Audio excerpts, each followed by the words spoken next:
What's going on, everyone? I am your host, Tramel Thompson, and this is going to be a very serious show today. We have to really talk about the issues, regarding assaults, something that I've personally been championing since I've come to the MTA. And it seemed like nothing is changing. We are out there alone. The politicians, they don't really have our back, and I'm going to explain that. The union leadership, they also do not have our back. They talk a good game and nothing to back it up, right? So if you didn't hear yesterday, a bus operator got viciously stabbed, another stabbing on the transit employee. He got stabbed in his stomach. He got stabbed in his eye. You know what? Let's get to the video. Let's go to the video and let's listen to what they had to say on the tape. Check it out.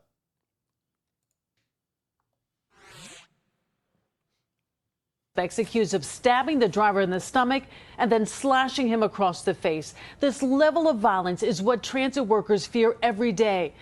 Now you can see why. Here's Lucy Yang. Police have now released clear images of 3 men wanted for allegedly turning an MTA bus into a crime scene. He wanted to get on between stops. The guy was irate and obviously extremely angry, ripped open the back door, and that's when everything started. It was a free bus in Brooklyn running during the overnight hours to help commuters while the Q train is out of service. It ended here on Flatbush and Ocean Avenues with the driver slashed and stabbed. The MTA has a responsibility. Operator, there's not a safe passenger. According to authorities, one of the men forced his way into the bus via the back door at an undesignated stop. The driver told him to get off. Angry words led to a knife being pulled. We're told the violent passenger slashed the driver over his eye and stabbed him in the torso. Detectives believe 2 other men aided in the attack. All 3 fled into the night. The transit union now demanding safer working conditions. They want the entire electric fleet of city buses replaced with safer cockpits for the drivers instead of partitions. My members are going to act. Buses aren't going to roll down the streets as if nothing is happening while operators are getting stabbed, spat at, cursed at, and disrespected. No doubt. Let me say something right here. These guys are great actors. Great actors. What do he mean that buses are going to stop rolling? We just went through a whole pandemic. 180 MTA workers dead. Dozens in the Department of Buses. And guess what? Buses continue to roll. We had an operator get killed in 2008, Edwin Thomas. Buses continue to roll. All of this is nothing. Listen to him. Operators are getting stabbed, spat at, cursed at, and disrespected. No doubt buses and subways are the... What are they doing? What is our so-called union leadership doing to protect workers, right? They over here talking about, buses is going to stop. No, buses are going to continue to roll. We know that because they are, our so-called union leadership is afraid of their own shadows. They are definitely afraid of the MTA. Let's continue. Lifeline of New York, moving millions of passengers every day. The driver in Tuesday's attack is expected to survive, but will transit workers continue to show up when they don't feel safe? Will transit workers continue to show up if we don't feel safe? I know one thing for sure. Our union leadership is going to continue to make sure that we show up if we're safe or not, right? Because we already know what the MTA policy is: service over safety. And guess what? The union leadership, so-called union leadership, adopted the same exact policy. When was the last time you seen a union person stop service over a vicious assault? Just tell me the day. Every other week, we seeing videos of transit workers getting their behinds kicked. Bus operators in the Bronx, bus operators in Manhattan, bus operators in Brooklyn, bus operators in Queens. All right, we see the videos. What action is being taken to prevent this? I mean, look at this injury right here. This is the bus operator who got stabbed yesterday. His eye could have been poked out. He got slashed on his eyelid, in his face. Look at this. Look at this puncture wound in his stomach. He could have died because of this. And guess what? Buses continue to roll and service continue to run. I mean, JP was talking as if this was the first ever assault, and he's putting his foot down and saying, we're not going to take this any further. I mean, we've been getting our behinds kicked for the past decade up under this union administration. Name one time that they stopped service over an assault. We keep hearing what they saying. We need more police. We need cockpits, the cockpit bus areas for the bus operators. All right, let's just say that the MTA say, hey, you know what? We're going to give you the cockpit buses. What happens in the interim? What happens from the time when they agree to that to it actually happen? Are we supposed to just be in limbo with our safety? Oh, don't worry about getting your butt kicked, because in about 3 to 5 years, you're going to have cockpit buses. It makes absolutely no sense. Like, just listen to what these so-called union reps have to say. Oh, you know, bus is going to stop, bro. What do you mean? At what point do this so-called union leadership put down their foot and say enough is enough? I tell you right now, they scared to death of the Taylor law. They scared to death to have Taylor law charges put on them. That's their number one fear. They don't care about our safety. They have done nothing to protect workers. And then let's look at what the MTA had to say. We are working closely with investigators who are determining the facts of this incident. Now, let's be clear. When they saying that they want to determine the facts of an incident, they want to see how can they hold that bus operator accountable, because in the MTA eyes, in MTA upper management eyes, the chief safety officer eyes, the public relations person eyes, the employee had to do something to make this passenger act like this. So when they say that they are working closely with investigators who are determining the facts of this incident, what's the facts? The fact is, you got a bus operator that was stabbed in the eyelid, and you have a bus operator that was stabbed in the stomach.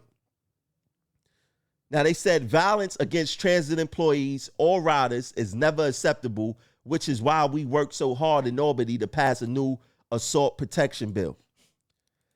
This, I mean, it's insane. It's literally insanity. Doing the same exact thing, expecting different results, right? Every new bill that allegedly is set to protect transit workers, they say that same narrative. And guess what happened? The bill, it don't end up being enough. See, these people are so out of their minds. They think that a piece of paper, a worthless piece of paper, oh, you know, we're this new bill that we got passed, how is that going to deter people from committing assaults on transit workers? There are laws on the books that we know about already, right? You know that if you go rob a bank, you're going to jail. It's a federal crime. That law is on the books. Do that stop people from going to rob banks? Carrying guns in New York City is against the law. Do that stop people from carrying guns in New York City? No. See, they just so out of their mind. They are out of their mind to think that this new bill, which says virtually nothing, people know if you assault a transit worker, and this has nothing to do with bail reform, because this was going on well before bail reform. If you assault a transit worker, two things happen. The transit authority do not have that worker back. You don't see them going to court. The only guy I've ever seen go to court was Andy Byford, right? And they're going to do exactly what this thing says. Investigators we are working closely with investigators who are determining the facts of this incident. That means that they want to bring or find a way to bring discipline on this employee. That's what that means. We don't need to know the facts. The only thing we know and need to know is that a bus operator was stabbed and could have lost his life. That's all that we need to know, right? Now, another thing that makes me this whole entire thing makes me upset is this bill right here. And I got Bichette Hermelin name squared away because this happened in her district, in her assembly district. Now, for those who don't know, this is the new bill that passed that bar good standing citizens from purchasing a bulletproof or stab-proof vest. And it says it right there, prohibits the purchase of a body vest, right? So let's bring things into perspective. Let's bring things into perspective real quick. If this bus operator now wants to go purchase a vest for his own peace of mind, right? He already went through a traumatic incident, got stabbed in the face and slashed in the face and stabbed in the stomach, in which a vest could have protected him. He wouldn't have got stabbed, right?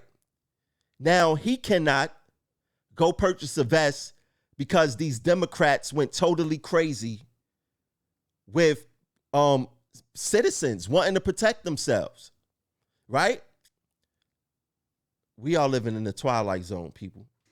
We are literally living in the twilight zone. And like I said, we have reps who, so-called reps, who really don't have a clue. Name one rep that been elected for 3 or more years, and I'm talking about division chairs and vice presidents, who took a stance against assaults. Let's even talk about the depot chairs that took a stance against assaults. Name one. Name one.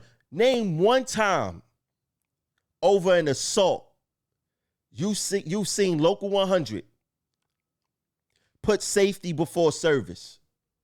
Just name one time. See, that's the problem.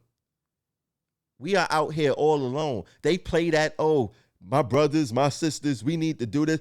The union is full of sugar honey iced tea. They are full of it.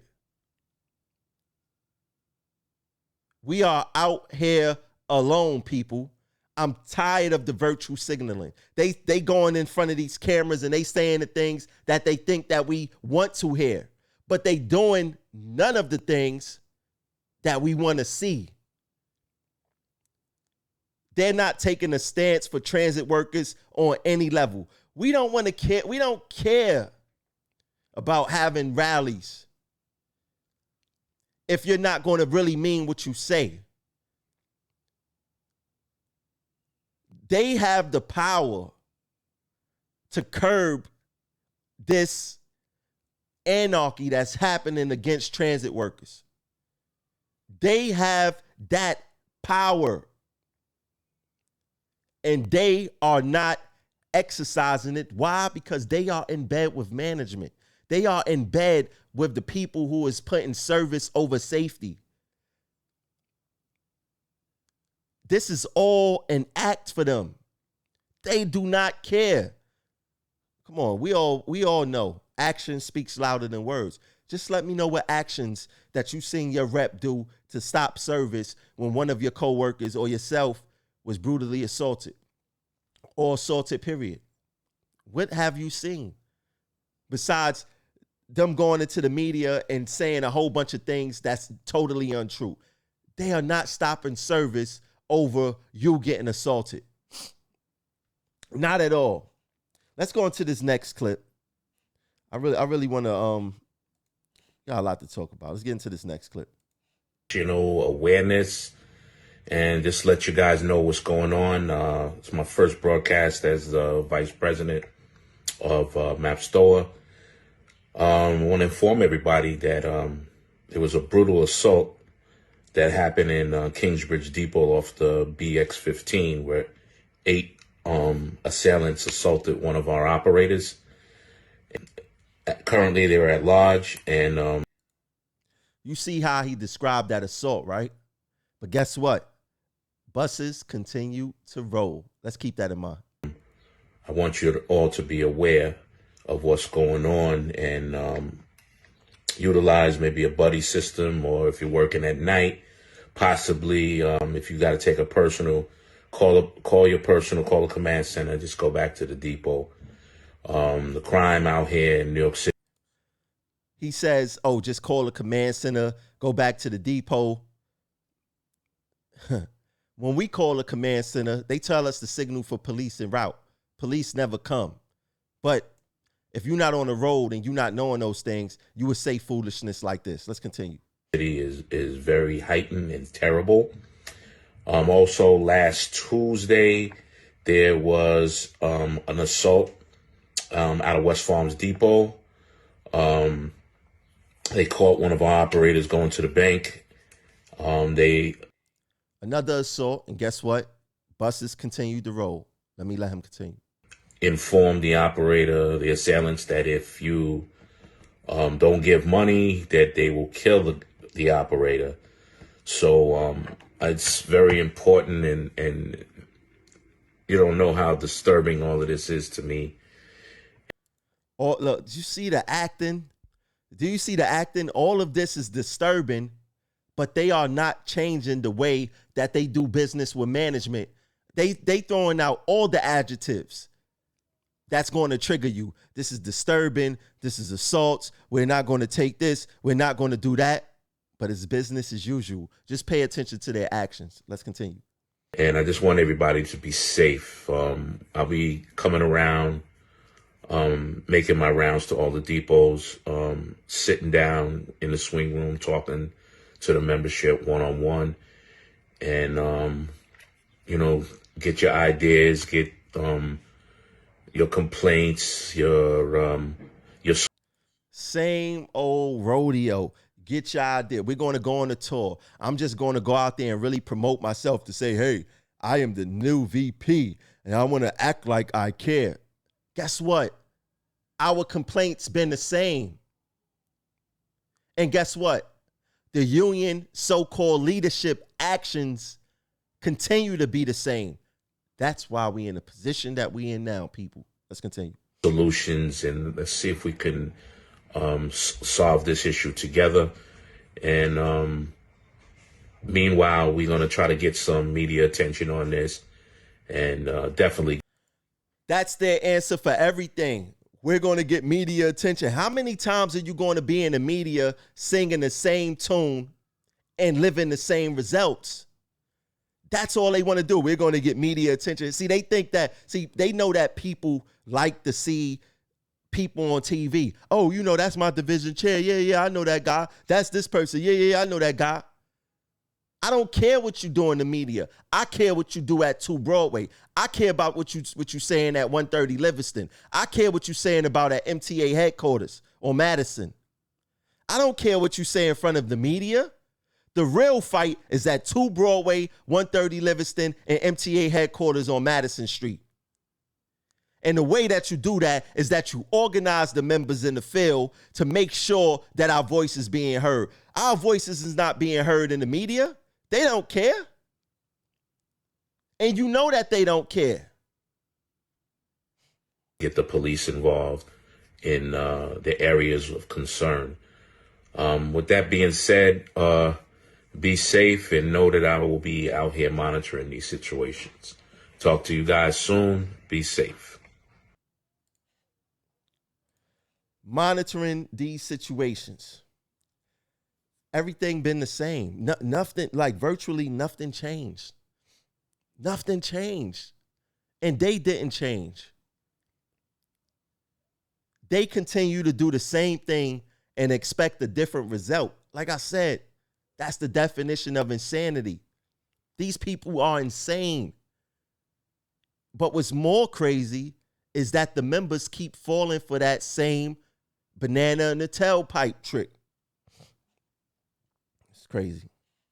I mean, look, hold on. What happened? Now, let's be clear. Donald Yates made this video after this. He talking about we go get media attention. They did a so-called massive press turnout for our presser protests led by Division Chair Donald Yates and Vice Chair Sean Battaglia about bus operator assaults. You know what's sad about this picture? I'm going to tell you what's sad about this picture. There are more press people than they are members. That's how you know this is a dog and pony show act. This is a dog and pony show act for them. They only care to be seen. And then not only that, let me go back to the picture again. Not only that, why aren't they uniting with other divisions? The same assaults is happening in the Bronx. The same assaults is happening in Brooklyn. The same assaults is happening in the subways. The same assaults is happening in Staten Island. Like, why do it even have to be a union thing, let alone a divisional thing? The reason they want to stand alone on these issues is because they do not care about our issues at hand. All of these photos will be used in some type of propaganda later. And the reason why they like to control it is because they don't want to have to edit out pictures with who they consider the enemy or who they consider their competition, right? That's why they don't want to unite with different divisions and different departments, or even why can't the whole MTA come together? Why can't ATU come along with TWU? We all wear the same uniform. We all wear the MTA patch, right? But the truth is, Local 100 is divided. Whenever you hear them talk unity, trust me, that's the last thing on their mind. They do not want to unite under any circumstance. Map Store don't want to unite with TA Surface. A lot of people don't know. They in competition with each other. They don't like each other. Why can't Map Store and TA Surface come together on one accord in the name of the members? Why? Because we don't matter to them. It's about their egos. It's not about our safety.